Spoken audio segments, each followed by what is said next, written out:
¿Qué tal? Buenos días a todos. Me da mucho gusto estar en este cuarto día del encuentro y muestrario de investigaciones audiovisuales. Este es un honor tener aquí en nuestra presentación al doctor Francisco Javier Ramírez Miranda del ENES UNAM, quien nos va a hacer una presentación de cine michoacano y nacionalismo.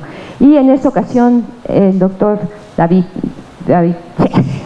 nos va a acompañar como moderador. Gracias. Demos un fuerte aplauso a nuestros invitados.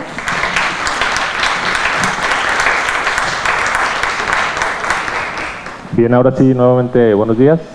Pues es un honor presentar a Javier, ya un amigo de la universidad, agradecerle por visitarnos de nuevo aquí en este magno evento, y el día de hoy él nos va a compartir la conferencia inaugural que lleva por título Cine Michoacano y Nacionalismo. Les voy a platicar un poco de quién es Javier Ramírez, antes de darle la palabra. Él es licenciado en Ciencias de la Comunicación por la Facultad de Ciencias Políticas y Sociales, maestro y doctor en Historia del Arte por la Facultad de Filosofía de la UNAM, y entre sus publicaciones está un libro que se llama Ibargüengoitia va al cine, editado por la Universidad de Guanajuato en el 2013, artículos, cortometraje documental mexicano, años 70, Las vías de la politización, Antonio Reynoso y la mirada serena, Mostración del tiempo, entre muchas otras publicaciones. Él actualmente es profesor de tiempo completo de la ENES Morelia, ha impartido clases en la Facultad de Ciencias Políticas y Sociales de la UNAM y el Centro de Capacitación Cinematográfica y el Centro de Estudios en Ciencias de la Comunicación, entre otros.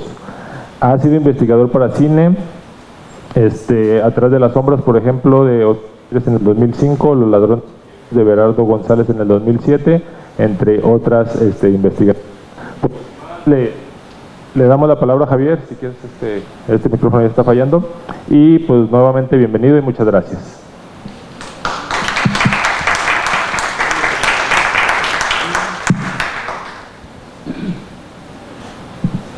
Bueno, buenos días. Primero, una disculpa por el retraso, y segundo, pues muchísimas gracias por acompañarnos acá esta mañana. A mí me da mucha alegría venir a la Universidad de la Ciénega siempre. Es un lugar que traemos en el corazón. Y bueno, muchas gracias, Ricardo, Michelle, David, todos, Adriana, por la hospitalidad. Bueno, voy a platicar un poquito. Cuando Michelle y Ricardo me invitaron a venir acá este año, queríamos trabajar en torno a la idea de Michoacán en su relación con el discurso cinematográfico.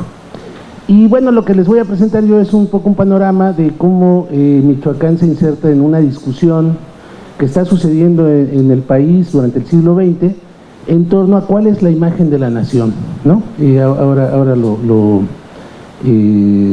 desarrollaré un poquito. ¿Cuál es la imagen cuál es, digamos, la identidad nacional, que es una construcción tan diversa, tan compleja, en qué imágenes concretas la podemos encontrar, ¿no? Y digamos que dentro de esos debates que se dan en las regiones de nuestro país a lo largo del siglo XX, especialmente después de la Revolución, va a ser muy importante el lugar que va a jugar Michoacán, digamos, en una tensión, en una competencia por erigirse como la imagen de la nación. Bueno, voy a empezar, si la puedes pasar. Bueno, gracias también a Violeta, que está ahí en la cabina, muchas gracias. Miren, en 1895, los hermanos Lumière, que acababan de inventar el cinematógrafo, lo empiezan a distribuir por todo el mundo. Van a ir rápidamente, muy poquitos meses después de que el cinematógrafo se invente, en diciembre de aquel año, a los pocos meses viajan por muchos lugares del mundo y van a venir a México, por ahí de mayo, junio de 1896, y digamos que ellos en sus viajes iban buscando justamente cuál era la imagen que cada nación quería proyectar al mundo, ¿no? Entonces iban con los gobiernos, fueron a Rusia, fueron a China, fueron a Argentina, fueron a Brasil, y iban con los diferentes gobernantes y le decían, bueno, ¿y qué es lo más representativo de tu país que queremos nosotros llevar en estas primeras imágenes en movimiento que se estaban difundiendo. Y cuando vienen a México, y las primeras tomas que hacen, anteriores todavía a estas, pues son el paseo del entonces presidente Porfirio Díaz, cerca del castillo de Chapultepec. Por lo tanto, Porfirio Díaz pues fue el primer actor del cine nacional, ¿no? E inmediatamente después, los hermanos Lumière viajan a este lugar que está ahora en la pantalla, que es la hacienda de Atequiza, en el estado de Jalisco, más o menos cerca de Guadalajara y más o menos cerca de aquí también. Y en ese lugar, algunas de estas primeras vistas, que si a ustedes les interesa el tema, las pueden ver en YouTube, son fáciles de ver, muestran el baile, el son, las peleas de gallos, las labores de los con los caballos, con las diferentes labores que se desarrollaron en esa hacienda. De tal manera que la primera imagen que el cine proyecta para el mundo está relacionada con la imagen del estado de Jalisco. Y no es casual, desde las últimas décadas, seguramente desde el último tercio del siglo XIX, se había ido fortaleciendo como en el discurso nacionalista mexicano esta imagen, este prototipo de lo mexicano. O sea, ¿qué es lo mexicano desde entonces? Pues el tequila, el mariachi, los sones de Jalisco. ¿Puedes pasar la siguiente, Bio, por favor? Y a ver si puede correr un poquito. Creo que no tiene sonido, pero esta es una de las primeras vistas. A ver si la tecnología nos acompaña. Es una de las primeras vistas que se filmaron en México. Ahí va. Bueno, son varias tomas, pero quería hacer énfasis en el son, ¿no? Digamos, los sones del mariachi y el baile que lo acompaña, se vuelve desde entonces el equivalente a México, ¿no? Que se proyecta al mundo. Insisto, esto había iniciado muchas décadas atrás, pero con mucho énfasis después de la restauración de la República y sobre todo durante la larga presidencia de Porfirio Díaz. La imagen de la nación es la imagen de Jalisco, quizás acompañada de algunos elementos como la China poblana, que es este personaje histórico que no pertenece a la tradición tapatía, pero junto a ello pues miren, ahí estaba Porfirio Díaz, los rurales, ¿no? Que también era la tropa de élite, la Policía Federal de aquella época, que muy orgullosamente el gobierno de Porfirio Díaz proyecta también como parte de este imaginario de la nación mexicana. Bueno, creo que por ahí más o menos se repite. Bueno, algunas secuencias que se filmaron en muchos lugares del mundo, como las peleas de gallo, en muchos lugares los hermanos Lumière y algunos otros de estos primeros cineastas lograron registrar estas imágenes. ¿La pasarías, por favor, Violeta? Muchas gracias. Bueno, esto es 1896, ¿no? Sí, no, a la presentación, arriba. Oh.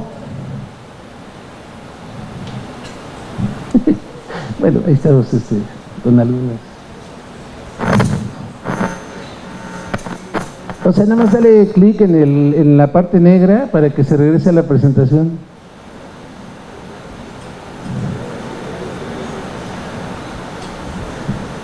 Bueno, en lo que vemos la imagen, lo que les quiero contar es que en 1903, la siguiente,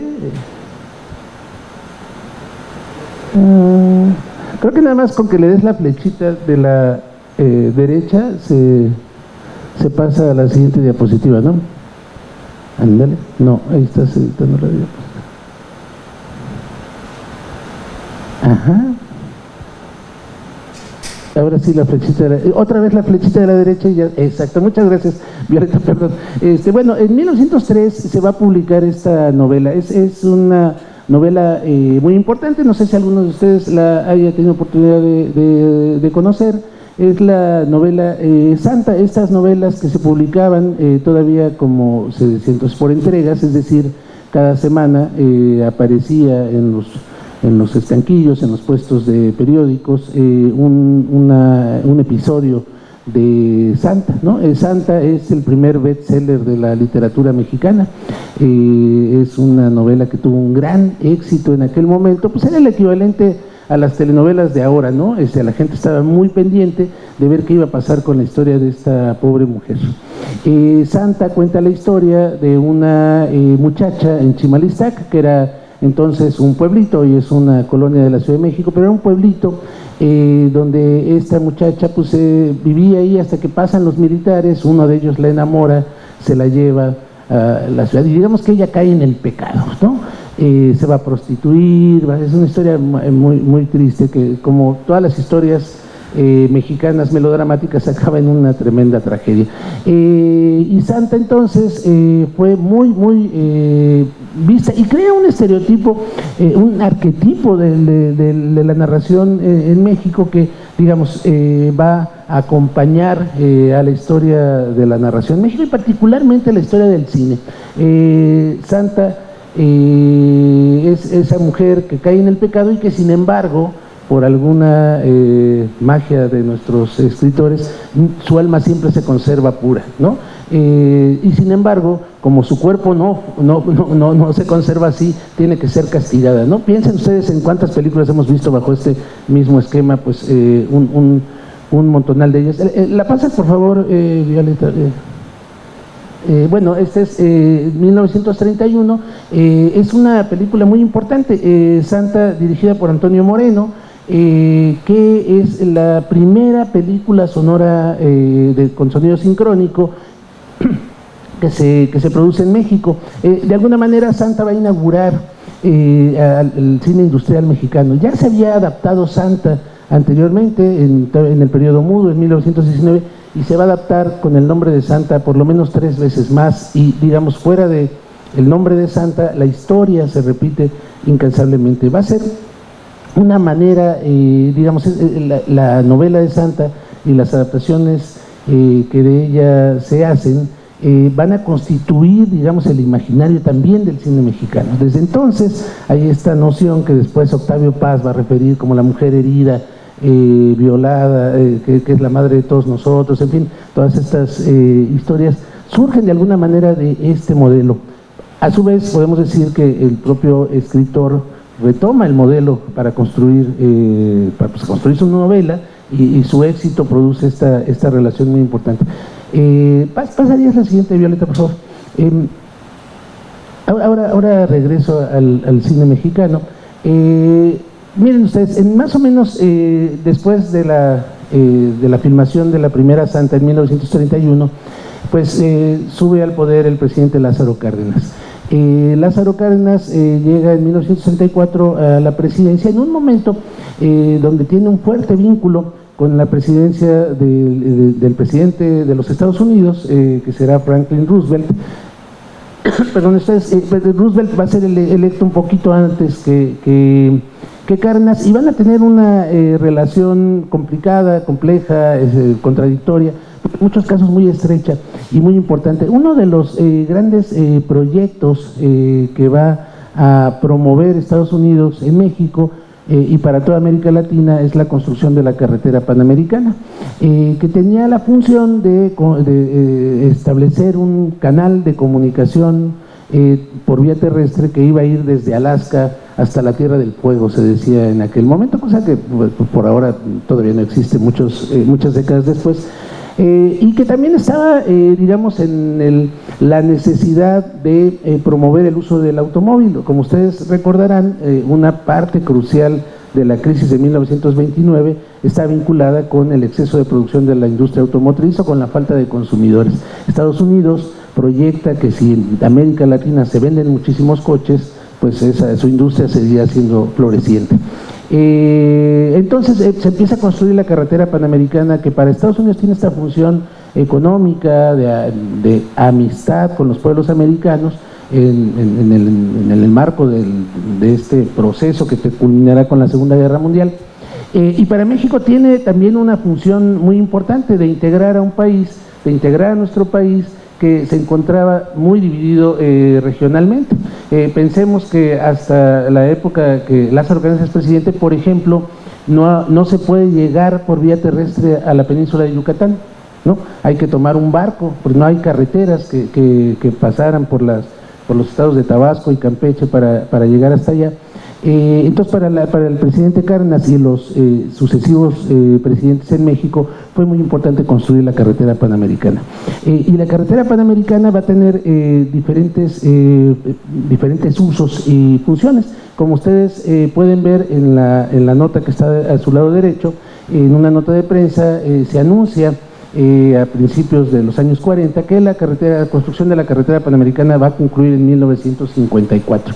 Entonces es un largo proyecto que va a tener múltiples consecuencias para nuestro país en términos culturales y también de la industria del cine.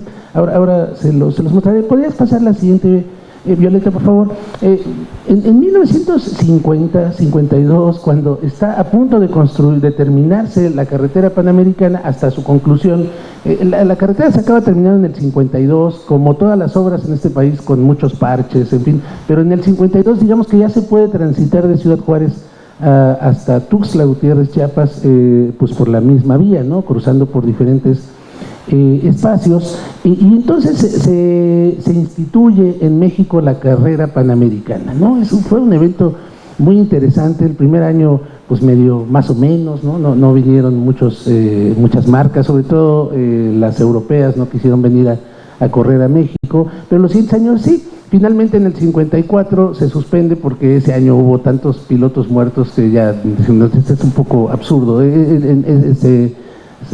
Había muchos accidentes, no solo con los propios bólidos, sino también con el público, ¿no? Entonces se suspende después de unos años, de pocos años, la carrera panamericana, que se corría en la carretera del mismo nombre, ¿no? Hay, por ejemplo, Juan Manuel Fangio, el gran piloto de la Fórmula 1 argentino, aunque realmente vivió en Italia toda su vida, y que fue un gran campeón, fue uno de los ganadores de la carrera panamericana. Es decir, era un evento muy importante. Pasa la siguiente, por favor, Violeta. Fíjense, les quiero leer esta pequeña cita que escribió un guionista muy importante que visitaba nuestro país, y dijo así: el concepto básico, mientras que el pueblo mexicano se agolpa a lo largo de los márgenes de la carretera por kilómetros y kilómetros para ver pasar esos bólidos modernos de todo el mundo, nosotros enfocamos el contracampo y nos ocupamos de toda esta gente que mira de sus usos y costumbres, de sus necesidades y de sus aspectos más humanos.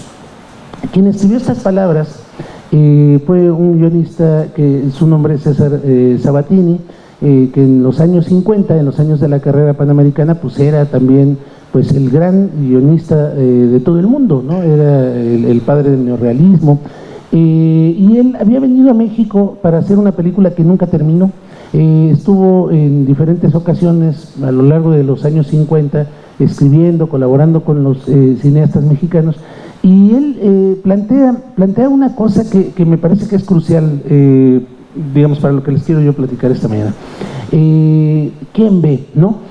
Mientras que los documentalistas y los noticieros mexicanos querían ver la carrera, obviamente querían ver a los bólidos, querían ver pues el evento espectacular, especial, que pasaba por unas cuantas semanas por nuestro país, Sabatini y los jóvenes cineastas mexicanos que lo acompañan dicen: hay que invertir la mirada.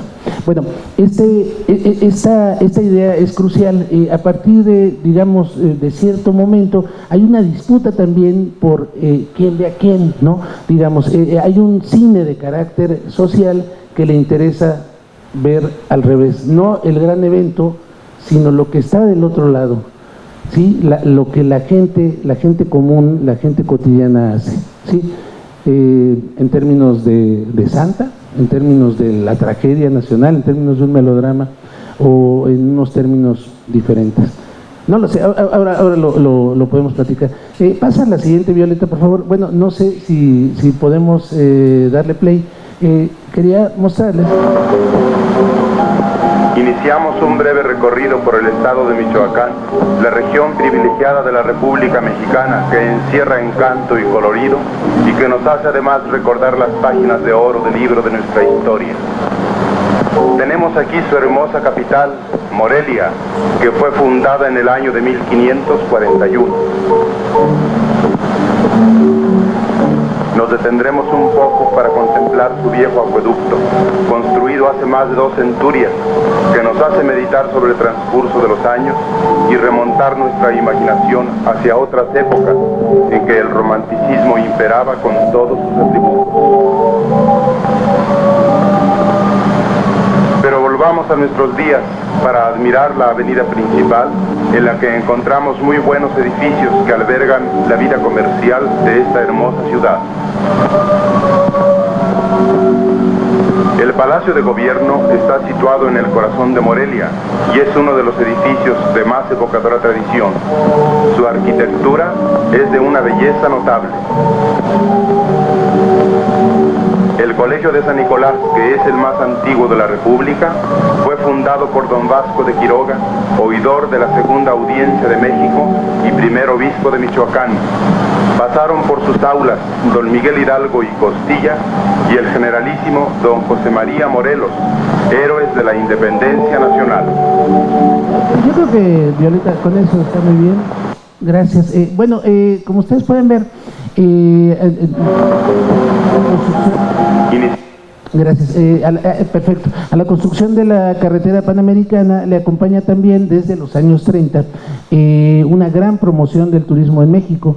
Desde entonces, pues vamos a ver pues espacios específicos de nuestra república que son lugares donde los turistas, particularmente de los Estados Unidos, nos van a visitar y que se vuelven muy populares en la década de los años 30, ¿no? Desde luego Taxco, más adelante la ciudad de Acapulco, que se va a volver muy popular, Guanajuato, y de manera muy importante Pátzcuaro. Pátzcuaro va a ser uno de los sitios que el presidente Cárdenas directamente promueva para el turismo, ¿no? Ahora les comento algo de eso. En todo caso, la construcción de la carretera también ayuda a que muchos norteamericanos, no solo turistas, crucen la frontera, vengan a México y filmen. Entonces este tipo de documental, este está en español, pero es común, si ustedes pueden buscar en YouTube, fácilmente encontrar muchos documentales de promoción turística en otros idiomas, particularmente en inglés, pero incluso en alemán o en francés, que estaban dirigidos a la gente allá en sus países para que si se vieran interesados en venir a México. Bueno, uno de los que cruza la frontera es este señor que está en pantalla, que se llama Paul Strand. Paul Strand era un fotógrafo muy vanguardista, que había hecho una película muy importante, experimental, Manhattan, y que estaba vinculado, digamos, con el problema social, sobre todo que surge a raíz de la crisis del 29. Entonces él se traslada al sur de los Estados Unidos y va a fotografiar, por ejemplo, a los pueblos indio allá en la frontera. Pasa la siguiente, por favor. Estando allá en los Estados Unidos, en Nueva York, va a conocer a este personaje de lentes que se llama Carlos Chávez. Carlos Chávez, un importantísimo músico mexicano que va a tener una labor muy importante, va a ser director de Bellas Artes durante el gobierno de Cárdenas y sobre todo en los regímenes anteriores. Por ejemplo, él promueve la construcción del Palacio de Bellas Artes, en fin, y él conoce a Paul Strand y lo invita a venir a México. Pasas la siguiente, por favor. Y ahí está, perdón, es que estoy esperando. Dice Paul Strand, gracias, Bio. Comencé a trabajar en México en el momento que crucé la frontera. Era una continuación de Nuevo México, aunque bastante diferente. Incluso las montañas son diferentes. Se supone que son parte de las mismas montañas, pero no tienen el mismo aspecto y no tienen el mismo tipo de carácter. Esto es muy importante porque todos los viajeros que cruzan la frontera inmediatamente dicen, esto es otra cosa. O sea, aunque sea el mismo desierto de Arizona, aunque sea el mismo espacio, una vez que uno cruza la frontera, es otro planeta. Y eso va a ser muy importante en la construcción de esta identidad mexicana que se proyecta todo el tiempo como algo otro. Los mexicanos somos algo diferente, ¿no?, en la construcción del mundo. Según esto dice Paul Strand, tienen un sentimiento diferente, más siniestro, así lo veía este fotógrafo. Pasaría la siguiente, Violeta, por favor. Y va a ser estas imágenes, vean ustedes, cerca de Saltillo, o sea, cuando la carretera panamericana cruzaba, llegaba uno a Monterrey, luego a Saltillo, luego a Zacatecas, eventualmente a Guadalajara, y de Guadalajara el presidente Cárdenas hizo una derivación para que la carretera panamericana pasara por aquí, por Jiquilpan, y llegara de aquí a Morelia, etcétera. Esta derivación es muy importante en términos de la imagen del país. ¿La pasas, por favor? Esta es otra imagen también de Saltillo, bueno, aparte de la, bueno, la anterior, aparte de las imágenes pues que estamos viendo, pues muy interesante la promoción del país, pero también la calidad de las fotografías de Paul Strand. Bueno, Paul Strand viene a México contratado por Carlos Chávez, y le pasa que, como suele pasar en este país, pues hay un gran cambio en el gobierno, a raíz de que este personaje que vemos en pantalla, Narciso Bassols, es despedido de la Secretaría de Educación Pública. Narciso Bassols pues era manifiestamente comunista, bueno, luego por sus actos no sé, pero Bassols era un personaje que era el secretario de Educación Pública, y se le ocurrió implementar la educación sexual en las escuelas primarias en el año 31-32, y bueno, los padres de familia pues evidentemente lo corrieron en un momento donde hay una gran tensión religiosa en nuestro país, no se olvide.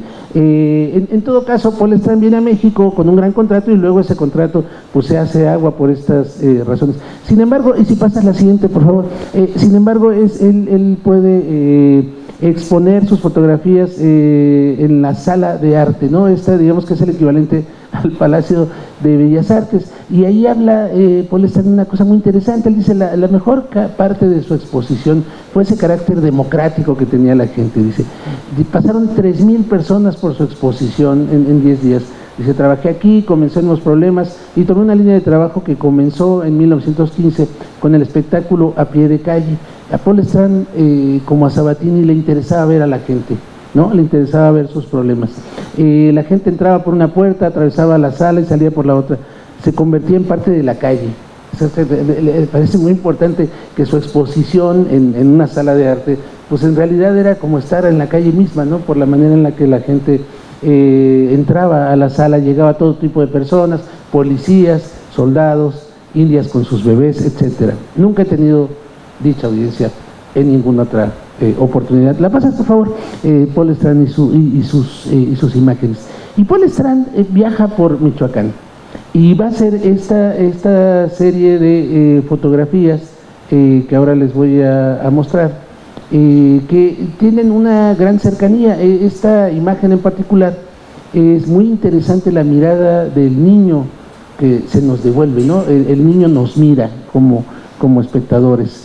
¿La pasarías, por favor? Ahora les muestro más imágenes. Les quiero leer esto que escribió el propio fotógrafo. Resultó más tarde, cuando comencé a hacer retratos, especialmente en México en 1933, el Graflex, o sea, un tipo de aparato fotográfico, era perfecto con la colocación de un prisma para fotografiar a la gente sin que ellos supieran que estaban siendo fotografiados. Bueno, hoy nos parecería horroroso que un fotógrafo dijera que está tomando fotos sin que nos diéramos cuenta, aunque pasa todo el tiempo.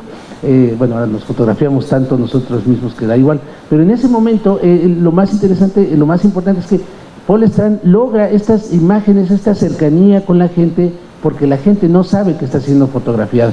Siempre sentí que mi relación con la fotografía y la gente era seria, y que estaba intentando darle algo al mundo y no explotar a nadie en el proceso. Bueno, hay muy interesante y muy cuestionable. ¿Podemos pasarlas, por favor, Violeta? Estas son las imágenes que durante su visita alrededor del lago de Pátzcuaro empieza a tomar Paul Strand. La siguiente, la madre con su hijo, y sobre todo la siguiente, por favor, y esta imagen, ¿no? Esta imagen tremenda. Después, no sé, a mí me recuerda mucho a las fotografías de Héctor García, que son muy posteriores, pero Héctor García, claro que está en una gran cercanía de la gente. No, este gringo pasaba como que estaba haciendo otra cosa y pum, les robaba el alma. Y así estas imágenes. En todo caso, esta exposición, estas fotografías nos dan noticia de la importancia que va a tener la imagen de Michoacán, que se empieza a transmitir en el mundo. Paul Strand va a dejar nuestro país en 1934 por razones bastante complejas, pero sus fotografías, estas imágenes en particular, esta fotografía en particular son muy importantes y muy trascendentes y se venden y se reproducen en los Estados Unidos y en Nueva York, que para ese momento pues ya es la capital mundial del arte. ¿La pasas, por favor? Aquí, ¿le puedes poner play un momentito, por favor?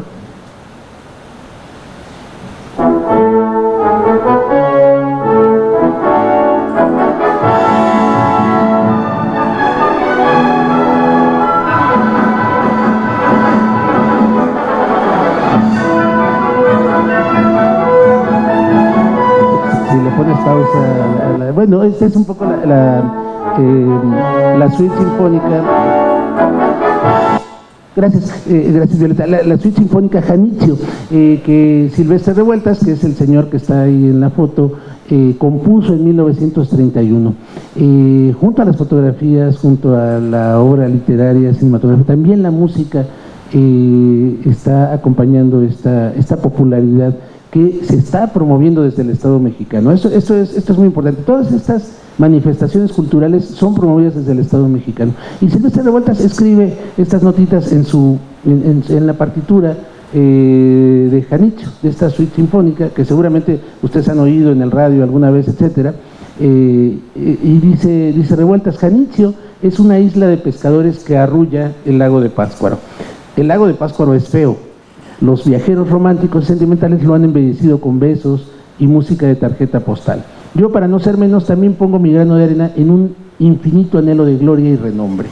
La posteridad agradecerá sin género de duda estos esfuerzos pro turismo. Bueno, Silvestre Revueltas era un hombre que tenía un gran sentido del humor y pone estas pequeñas trampas en sus partituras, pero al mismo tiempo está anunciando algo que es cierto. En los años 30 se promueve insistentemente la idea de que Pátzcuaro es un lugar paradisiaco, espectacular, lleno de estos personajes, es un lugar al mismo tiempo misterioso, sombrío, en fin, y que los turistas tienen que venir. Ahí están estas ideas. La pasas, por favor.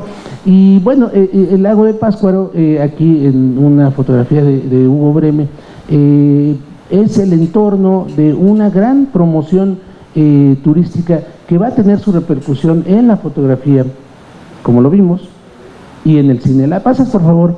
En 1934, es decir, el mismo año que Lázaro Cárdenas es electo presidente, se va a filmar Janitzio. Carlos Navarro, que era un cineasta que había pasado por Hollywood mexicano, viene a México después del éxito que tiene Santa, también en los Estados Unidos, y va a filmar Janitzio. No me acuerdo si aquí está, no, en la que sigue. Y Janitzio cuenta, digamos de nuevo, una historia que se parece mucho a este arquetipo que había fundado Santa.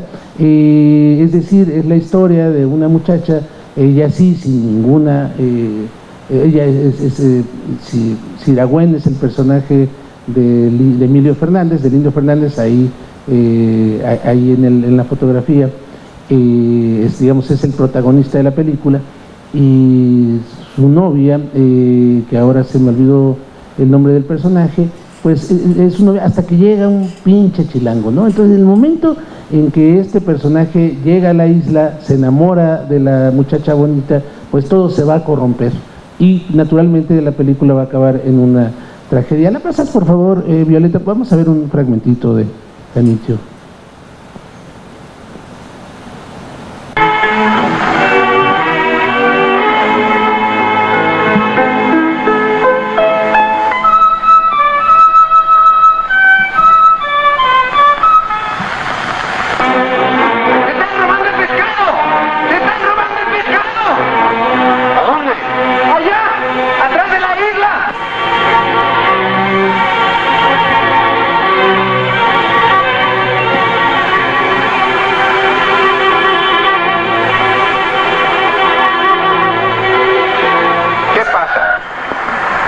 Usted ve, el derecho de todo el pescado en el lago de Pátzcuaro pertenece únicamente a la gente de esta isla, a los de Janitzio.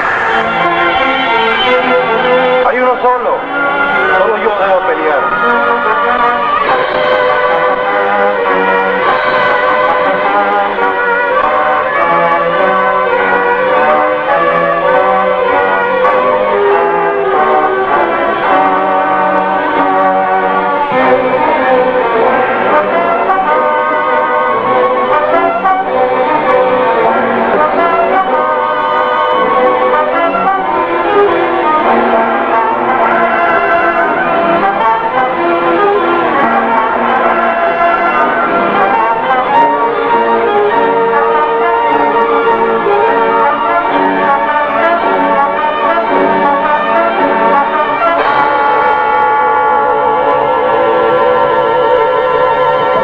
Pasa la siguiente, Violeta, por favor.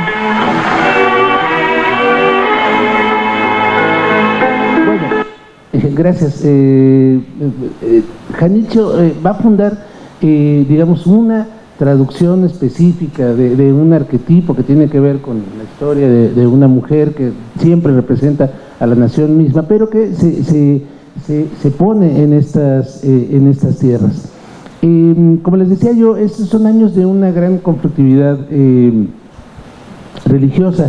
El monumento que ven ustedes en su mano izquierda, gracias, perdón, en su mano izquierda, bueno, ¿alguien sabe qué monumento es ese, el de la izquierda? ¿Alguien lo ha visto? Sí, es de José Alfredo le cantó al Cristo de la montaña del Cerro del Cubilete. No, bueno, ese es el Cristo del Cerro del Cubilete, que cuando uno va a Guanajuato, a León, pues siempre se ve, ahí es por el lugar especial que está puesto encima de la montaña. Bueno, el Cerro del Cubilete fue una de estas construcciones, digamos, motivadas en la Guerra Cristera, ¿no? Y fue por esa razón dinamitado en varias ocasiones, pues sobre todo por los digamos, los opositores a los ejércitos cristeros, que es un momento muy complejo, hasta que el gobierno de la República les pidió a todos, ya por favor, ya no dinamiten al pobre Cristo, que cada vez lo tenemos que reconstruir y sale muy caro, y eso era un gran problema. El gobierno del entonces, todavía gobernador del estado de Michoacán, Lázaro Cárdenas, lo resuelve de una manera diferente, ¿no? Lo va a resolver en las imágenes, y construye este monumento enorme, José María Morelos, que está como, puedes pasar la siguiente, que está como ustedes quizás lo han visto en el lago de Pátzcuaro y en la isla de Janitzio, ¿no? Encima de la isla de Janitzio, Lázaro Cárdenas hace construir este enorme monumento, que es una de las estatuas más altas de nuestro país, que por dentro está tapizado de murales, que fue de los murales de Chávez Morado, la construcción escultórica de Guillermo Ruiz, un importantísimo escultor, y lo que hace el gobierno de Cárdenas es enfrentar al monumento religioso con un monumento de carácter cívico, como lo es el Morelos. Durante los años 30, digamos que hay un gran interés del gobierno de Michoacán por proyectar una imagen del Estado, no solo a todo el país, sino inclusive al extranjero, y al mismo tiempo de adoptar estas imágenes en un sentido fuertemente militante, en un sentido de izquierda. Y entonces van a venir muchos artistas en los primeros años 30 de los Estados Unidos, que van a pintar murales en este estado, ¿no? ¿La pasas, por favor? Es el caso de estas hermanas, cuyo apellido es Greenwood, Marion y Grace Greenwood, que van a pintar en varios lugares, pero sobre todo sus pinturas murales más importantes están en la ciudad de Morelia. ¿La pasas, por favor?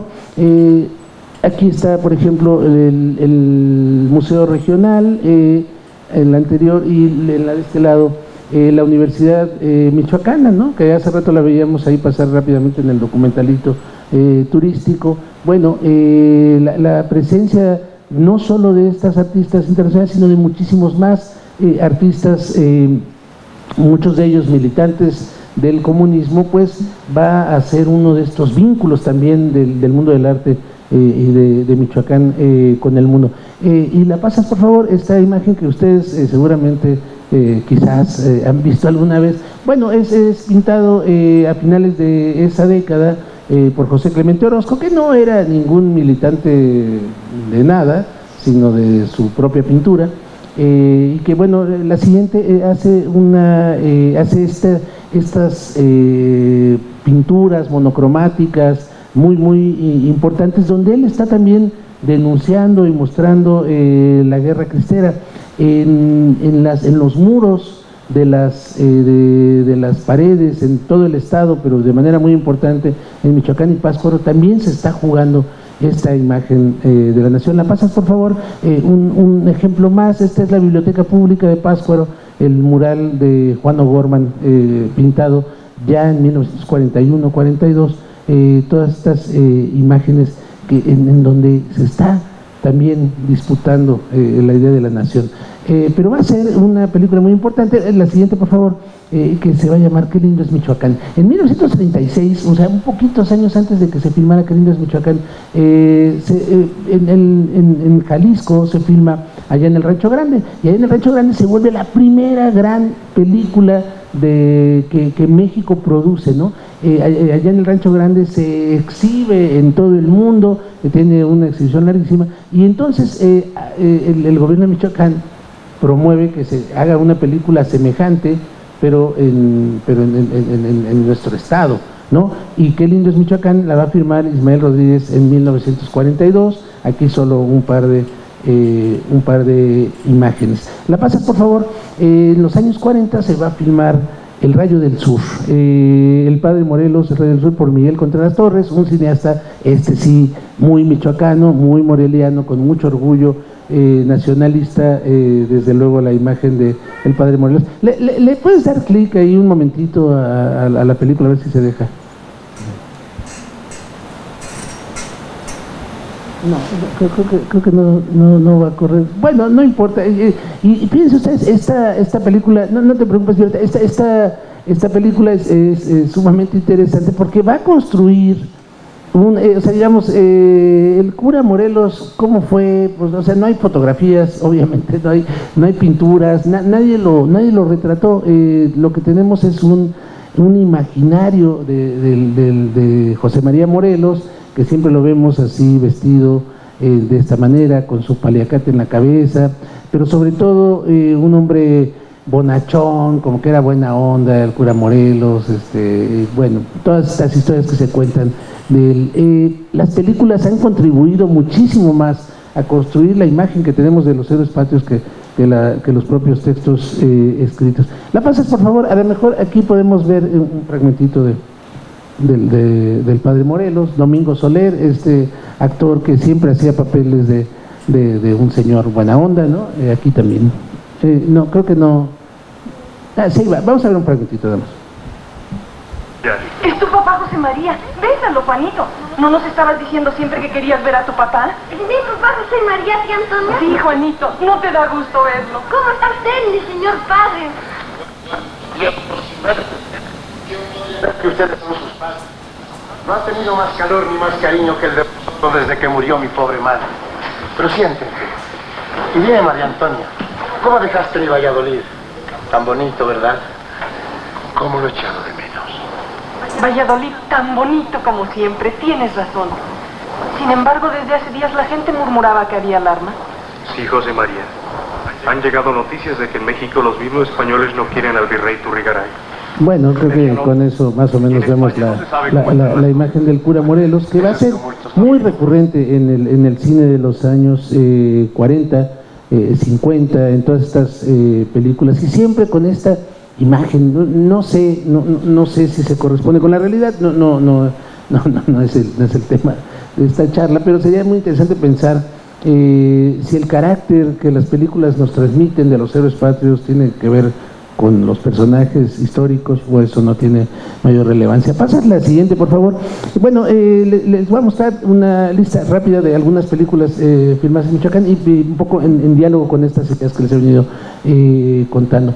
Bueno, José Rubén Romero escribió en 1938 La vida inútil de Pito Pérez, otra de estas películas que han sido varias veces llevadas a la pantalla. Esta es la primera, seguramente la mejor adaptación que se hizo muy poquito tiempo después de que la novela con gran éxito se publicara en el año 38. En el año 44, Manuel Medel, dirigido por Contreras Torres, van a hacer esta película que además transcurre por muchos espacios del estado de Michoacán también, especialmente en Santa Clara del Cobre, donde es originario el personaje literario, ¿no?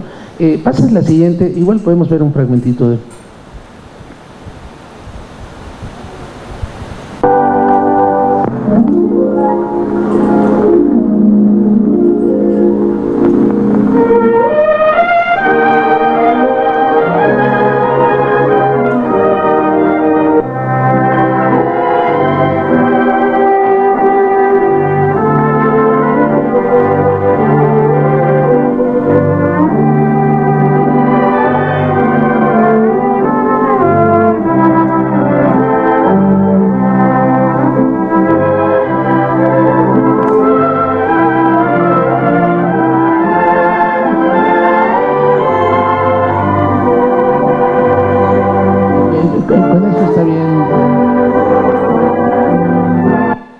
gracias. Y bueno, un poco de nuevo esta imagen edulcorada, que ustedes conocen la novela, pues es una novela, la historia de un pícaro, ¿no? Que tiene mucho sentido del humor, pero nunca es esta cosa tan edificante que el cine nos regaló. Pasas la siguiente, por favor.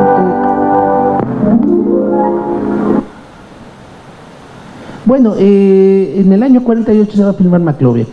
Maclovia, dirigida por el Indio Fernández y con la gran actriz Columba Domínguez, era pues digamos un remake, una segunda versión de la película de Janitzio, con los mismos elementos narrativos que más o menos vimos hace un momento respecto a esa película. A partir de Maclovia se van a hacer un montón de películas que repiten el mismo esquema, muchas de ellas en Michoacán, como El Rebozo de Soledad, que no traje, varias más que se filman. Ahora que acabe este recuento les platico un poquito de eso. Bueno, y pasas la siguiente, por favor. Bueno, este fragmentito, que me parece que no tiene audio, pero si le das play quizás lo podamos ver, es una parte de la película de Maclovia.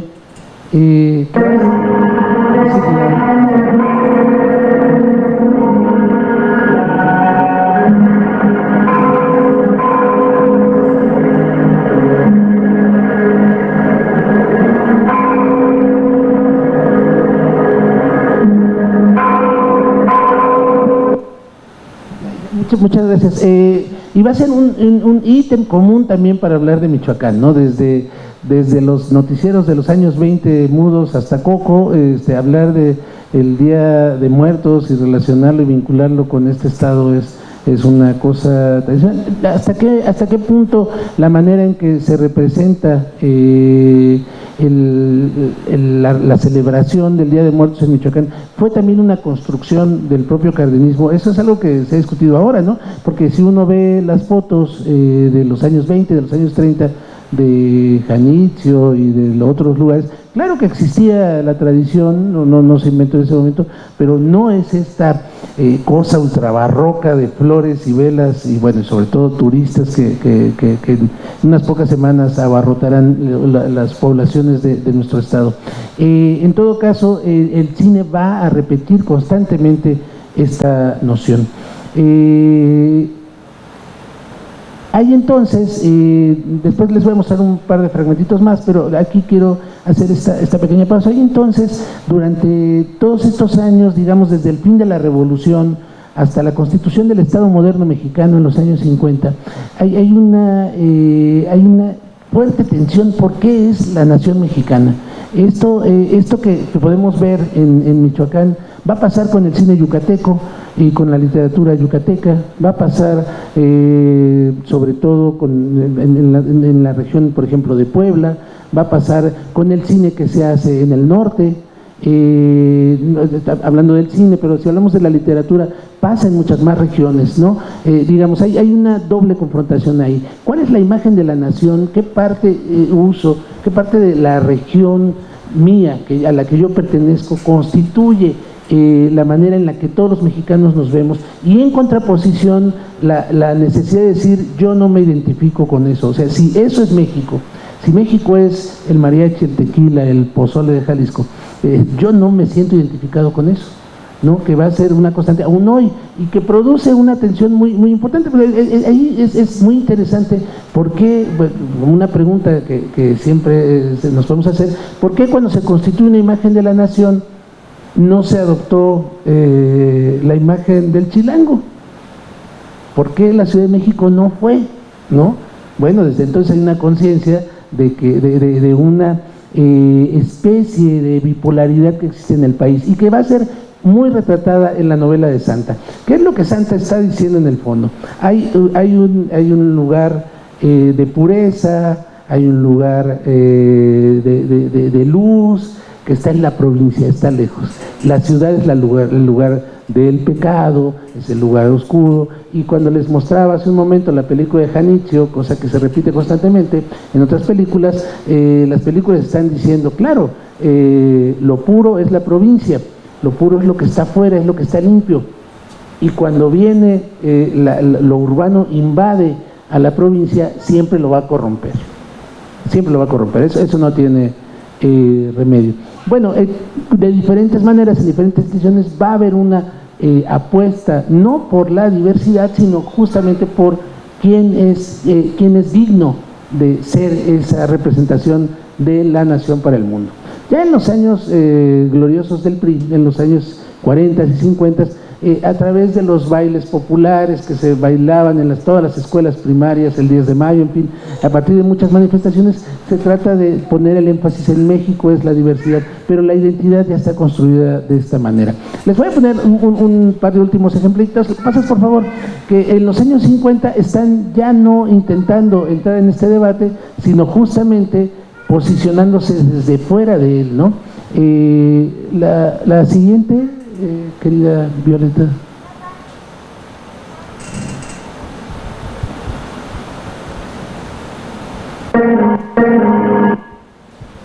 Gracias. Bueno, en 1958 un cineasta rarísimo holandés que se llamaba Giovanni Corporal viaja por México y va a hacer una película que, a pesar de ser extranjero, es una película que está muy preocupada por este problema de la identidad y quién es quién. Fue una película prohibidísima porque evidentemente denuncia las prácticas clientelares, las corrupciones del PRI en sus manejos, y se llamó El Brazo Fuerte, y fue filmada en el pueblito de Erongarícuaro, que está ahí también en el entorno del lago de Pátzcuaro.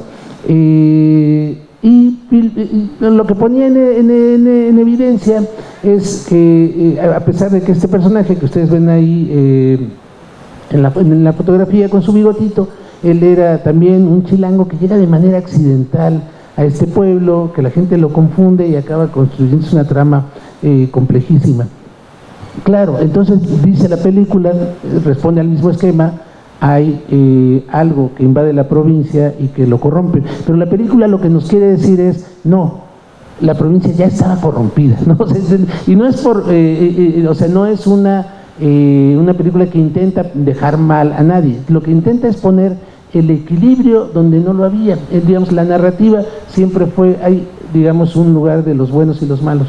Esta película dice todos somos malos, para decir el esquema está equivocado. O sea, ahí tenemos que repensarnos como se ve. Pasas la siguiente, por favor, Bio. Aquí veamos un fragmentito de El Brazo Fuerte, 1958, Giovanni Corporal, Erongarícuaro.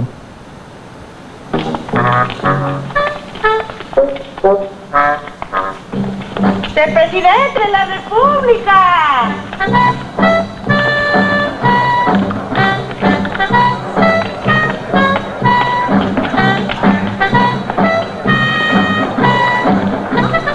Gallina no sé cómo te dejaste golpear. Es que me agarró distraído.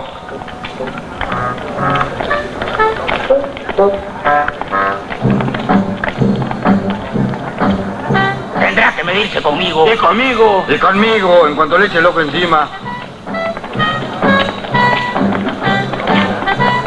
¡El presidente de la República! Del señor presidente. Una comunicación del presidente de la República. ¿Qué me dice usted? ¿Qué nos unamos a doña Flora?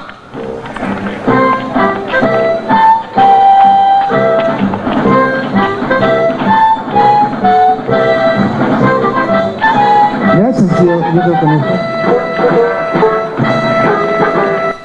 Bueno, y un poco lo que podemos ver, quizás recordando usted la película La Ley de Herodes, que está en una parte importante basada en esta película, y que, bueno, pues es algo semejante. O sea, hay una confusión por medio de la cual este personaje les hace creer, por voluntad o no, que tiene una comunicación directa con el presidente de la República, y entonces todos los que lo odiaban a lo largo de la película de pronto lo quieren, ¿no? Es el planteamiento general.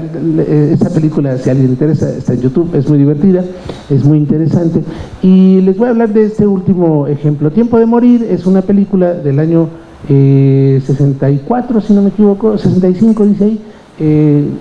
Tiempo de Morir, la primera película, la ópera prima de Arturo Ripstein, un director muy importante en el cine moderno mexicano, y digamos que aquí hay un desplazamiento que es muy importante, por eso me gusta ponerla como ejemplo, que es, o sea, Michoacán aparece aquí, pero ya da lo mismo que sea en Michoacán o en Arizona o en una colonia de Guadalajara o en la Ciudad de México, porque la historia que pasa no tiene nada que ver con el Estado, ¿no? O sea, ya hay una inversión de los términos, ya no es proyectar la imagen de la nación para constituir algún tipo de tensión, sino es exactamente lo contrario, es tomar cualquier espacio porque al final hay una imagen universal a la que todas estas imágenes pueden atender. ¿Puedes pasar la siguiente, por favor? Vamos a ver un fragmentito de Tiempo de Morir.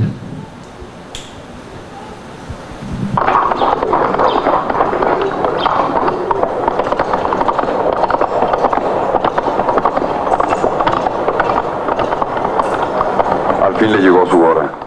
Todo lo que viva de aquí en adelante será pura vida prestada. ¿Qué vamos a hacer, hermano? No comas ansias.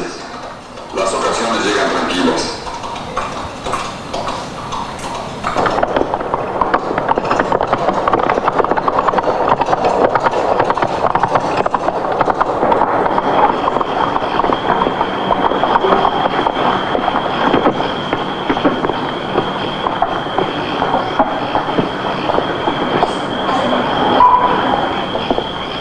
Bueno, si quieres ya con eso, obvio, por favor.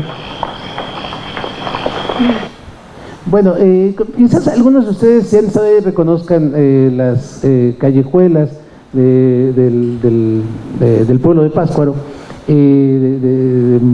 No sé, la botica que es muy impresionante porque está idéntica, ¿no? Y hay fotos todavía más antiguas de esta farmacia que está ahí en una plaza en Pátzcuaro.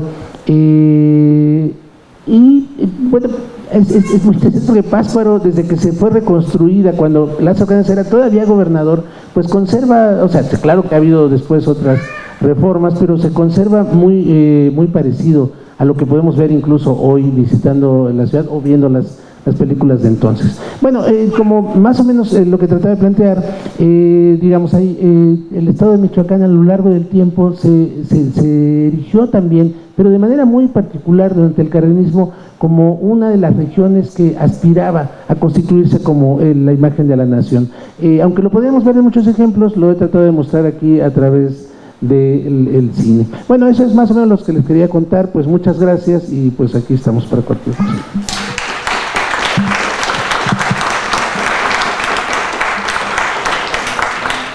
Muchas gracias, Javier. Es momento de conversar con nuestro conferencista. Si alguien tiene algún comentario, una pregunta, es momento de hacerlas.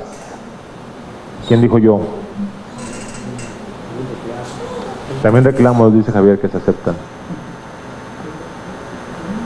A ver, por allá por atrás.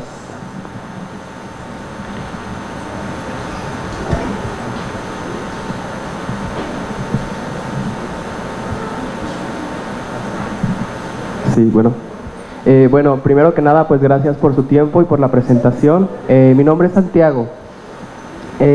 A mí me surge una duda al principio de la presentación. Nos mencionabas que cuando el cine llega a México se plantea como hacer escenas de pues la gente, ¿no? Haciendo como su cotidianidad, vaya. Entonces ahora el cine se plantea desde una postura a lo mejor con más criterios. Y surge para mí la pregunta, ¿cree que estos criterios para ir haciendo nuevamente cine se han dado como se ha estudiado la materia y ahora es un poco más complejo hacer cine, o lo esencial sería a lo mejor mantenernos siguiendo como la esencia de lo que queremos capturar? Gracias, Santiago, pues es una pregunta bien difícil la que planteas, ¿no? No sé. Mi primera respuesta es no sé. Ahora, a partir de lo que yo les planteaba aquí, bueno, el cine cambió mucho en su forma de hacerse, ¿no? Creo que muchas de las historias de las películas que vimos aquí hoy ya no se harían, ya a nadie le interesaría, ¿no? Creo que esto que les decía yo, que tú señalabas, me parece de manera muy acertada. que es este momento que les planteaba cuando hay que invertir la cámara y dejar de ver los grandes eventos y ver las historias cotidianas, pues es lo que está haciendo el cine mexicano contemporáneo, ¿no? Me parece que desde hace algunas décadas, pero con mucho énfasis ahora, pues ya no se interesa por los grandes discursos. De pronto aparecen estas películas grandilocuentes, ¿no? Pero hemos visto en los últimos años documentales y películas que pueden seguir la historia de un personaje, siempre, no sé, ¿se acuerdan ustedes de esta película que ganó, que fue, no sé si fue candidata al Oscar por México en la sección de cortometrajes, de este Matarife, de un rastro en Tijuana, ¿no? ¿Cómo se...? Exacto, y esa película era una historia sencillísima, ¿no? La historia de un hombre y que la película lo seguía, iba a su trabajo duro desde luego, pero era una historia cotidiana, siempre como esas me parece que son las que ahora el cine mexicano proyecta. Esa es mi impresión. Ahora, hablando de tu pregunta en relación a Michoacán, es muy interesante que cada vez más vemos historias muy locales, ¿no? Ya nadie le interesa hacer esta cosa grandilocuente de la nación, y eso me parece que es un cambio positivo. No sé si te contesté, pero muchas gracias por la pregunta. Sí, bien, gracias.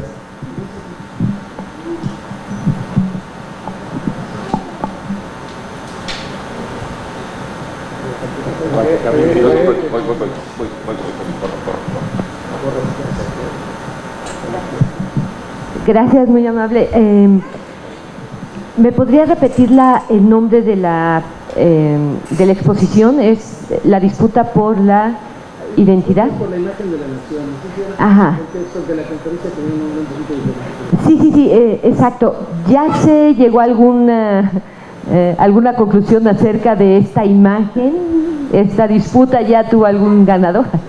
Bueno, yo creo que eso no sucede, no sé, tendríamos que crear un jurado para que decidiera. Yo lo que trato de plantear es que más bien la identidad mexicana es una arena de disputa, es un lugar de tensiones, y más bien un poco lo que hay son términos de esas tensiones, ¿no? Y podemos ver como si en un momento, evidentemente desde las políticas del Estado se promovió una imagen específica.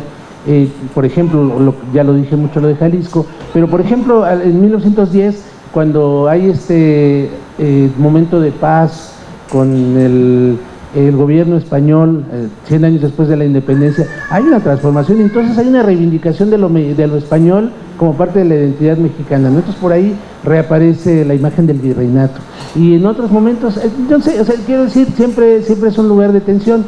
Lo que me parece interesante es cómo las regiones se dijeron. Por ejemplo, respecto al caso yucateco, que a mí me parece interesantísimo, hay una investigación de Maricruz Castro muy, muy importante, que ella ha indagado muchísimo en cómo Yucatán quiso ser, como una política regional, quiso ser, tener una visibilidad mayor en el concierto de la nación mexicana y la identidad nacional. ¿Por qué? Porque imaginémonos un pobre yucateco, maya o mestizo o lo que sea, en la década de los 30, que, como decía yo, o sea, tenía mucho más vínculo con Tampa Bay o con Cuba que con México. ¿Por qué se iba a sentir mexicano, no? O sea, creo que eso es lo interesante. O sea, en términos culturales y también en términos de política cultural, esas tensiones. Yo creo que más o menos es lo que te comentaría. Muchas gracias.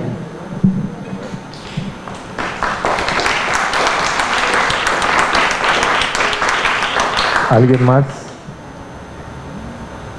¿Nadie? Les aviento un buscapiés respondiendo a la pregunta de la disputa. Yo creo que habría que ver, y no sé si Javier está de acuerdo conmigo, quizás no, cuáles son las imágenes actuales de la nación, pensando en esos, incluso en los inicios del cine, ¿no? ¿Qué identifica a México en el extranjero? El mariachi, el tequila, y bueno, ¿qué más? Y son imágenes construidas desde los años 20 y que siguen perviviendo, ¿no? Incluso uno va al extranjero y te buscan el sombrero de charro, ¿no? Que también es jalisciense. Entonces, ¿quién ha ganado la disputa? Pues ahí está la respuesta, ¿no? Quizás. Yo para abonar a lo que dices, David, ahora en el Mundial, ¿no?, del año pasado, no sé si se acuerdan la campaña que hizo Victoria, la cervecera Victoria, y entonces pues claro, todo eran, con algunas elaboraciones contemporáneas como, no sé, pero eran mariachis o los futbolistas con una botonadura de mariachi aunque la camiseta fuera rosa, ¿no? O sea, sí, eso creo que es claro, o sea, es muy poderosa la construcción de una imagen nacional, ¿no? Y transformarla pues no es una tarea sencilla. Pero eso pasa, para también decirlo, por ejemplo, nosotros pensamos en Brasil y nos imaginamos a Carmen Miranda con la alegría y su canasta de frutas en la cabeza, ¿no? Y así lo podemos decir de muchos países, ¿no? Como, no sé, los españoles con su boina. Y luego no necesariamente eso se corresponde, o sea, creo que pasa mucho, para decir, como dice David, vienen los extranjeros a México y pues la decepción de que no estamos vestidos de mariachi, ¿no? O no veo a nadie aquí con sombrero. O no sé cuántos de ustedes llegaron a caballo esta mañana. No sé si hay alguna otra intervención. Hola, ¿qué tal? Bueno, yo nada más un comentario, que digo, felicidades por la ponencia siempre, es un deleite escucharte. Y bueno, justo pensaba en, al ser la identidad mexicana, pues un ente complejo, ¿no? La recurrencia de la industria cinematográfica respecto del estereotipo, esta reducción, ¿no? A elementos, pues, folclóricos, digamos, de las regiones, y para el caso de Michoacán, como bien lo expones. Creo que se pueden distinguir también matices, ¿no? Estas matices del propio estereotipo conforme las propias administraciones y los gobiernos, digo, pese a que pues el imperante era el prismo, pero bueno, pues el prismo de los 60 respecto al prismo cardenista, por ejemplo, ¿no? Entonces, de pronto, que tantas, de manera muy sucinta, ¿cómo distingues estas variaciones estereotípicas, ¿no? Para justo el caso Michoacán? Pues felicidades. No, pues gracias. O sea, evidentemente, o sea, bueno, aquí lo vimos rápidamente, ¿verdad?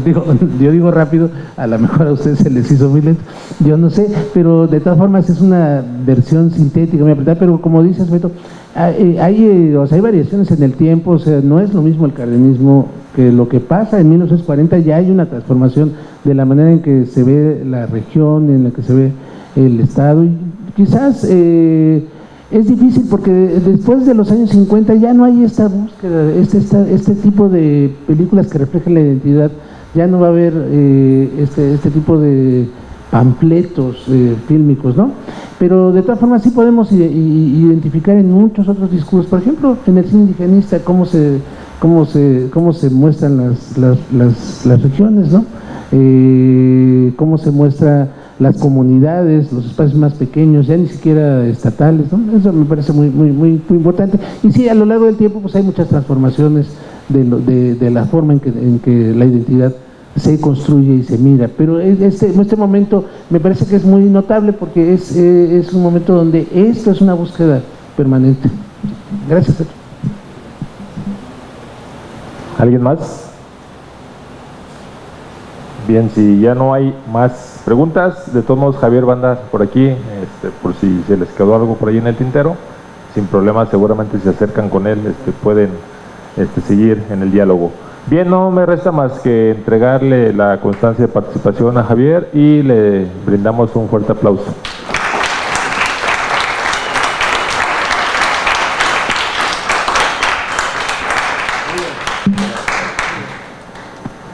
Y pues continuamos con las actividades, ahí ahorita Adriana nos va a decir qué continúa.